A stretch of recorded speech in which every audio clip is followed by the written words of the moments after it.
everyone, my name is Aoibhe Ni and welcome to my craft table here at Yarn Towers. Today I want to talk to you about some of the basic techniques I use to create my Tunisian lace shawls. This video will focus on the basic blank stitch and how to create a simple Tunisian lace fabric.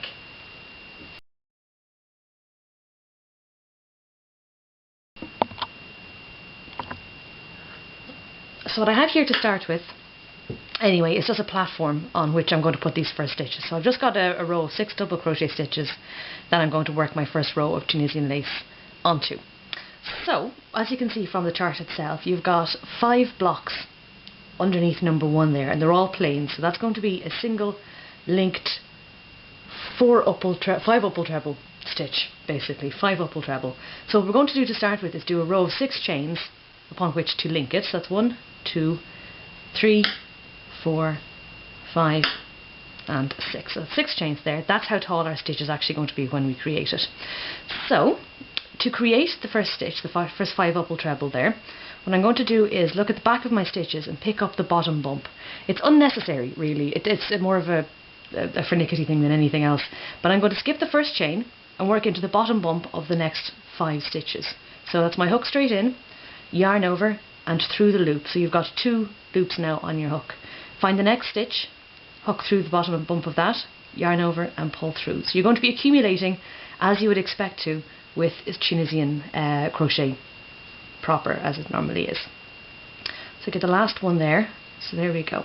So what you have on your hook at the moment is the original loop and 1, 2, 3, 4, 5. So these are going to be your 5 blocks basically on the first part of the chart. Now at the bottom of number 1 on the chart you can actually see there's a light grey square, and that is me denoting the yarn over and pull through into the base. So you're going to find the first base along there, hook through, yarn over and just pull through that. So there you now have 1, 2, 3, 4, 5, 6, 7. Even though it's a 5 upple treble, you've got 7 loops on your hook at this point. Now to go back up again, it's exactly the same as you would expect with Tunisian, except now you're connected to the bottom. So it's yarn over, pull through 2, yarn over, through 2, the whole way up.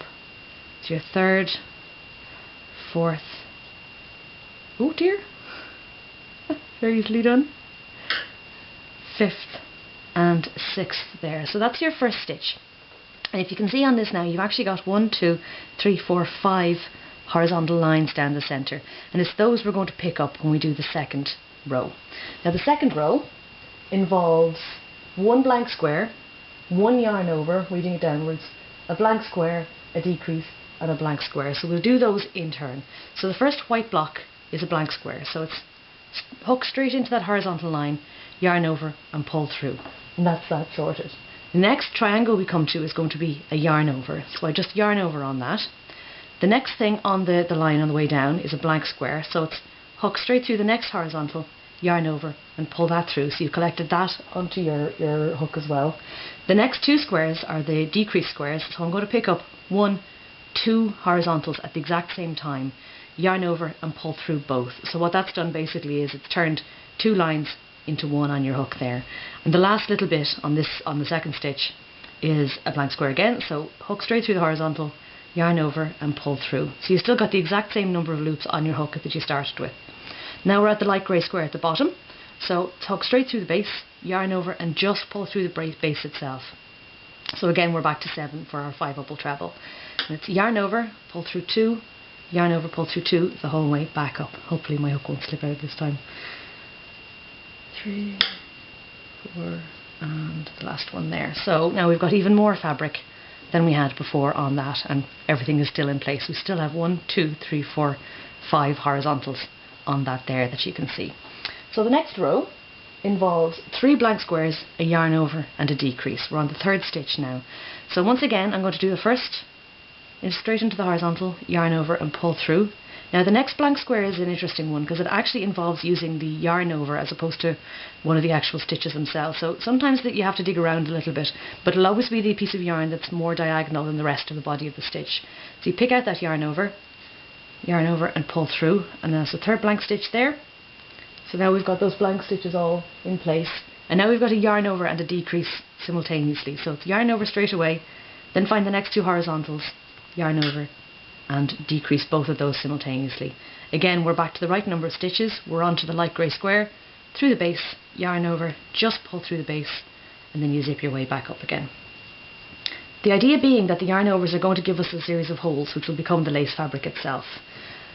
But for now, because I'm using such thick yarn for illustrative purposes, it's not really going to come out quite as obvious.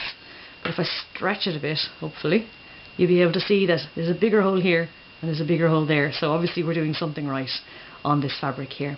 So that's the third stitch basically. Now the fourth stitch is just a plain row. So all you're going to do is pick up all 5 of those squares. They're all blank. So all you have to do is just yarn over and pull through. No matter, there's the yarn over again, the eyelet. So all you're doing is yarn over and pull through the whole way down, and then light grey square through the base and back up. That's all there is really. That's the basics behind it.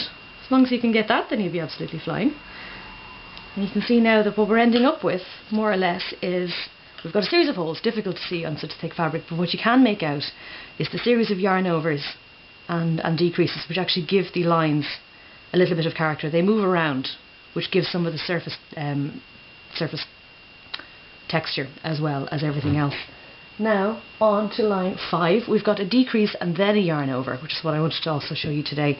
The first thing we're going to do is our decrease. So again, getting the tip of the hook and decreasing your 2 stitches, and then you do your yarn over, and now the last 3 are going to be blank squares. So that's 1, 2 and 3. And that's all there is to it. It's your Tunisian decreasing and your Tunisian eyelets.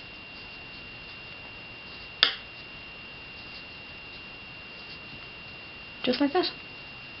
So thank you very much for watching.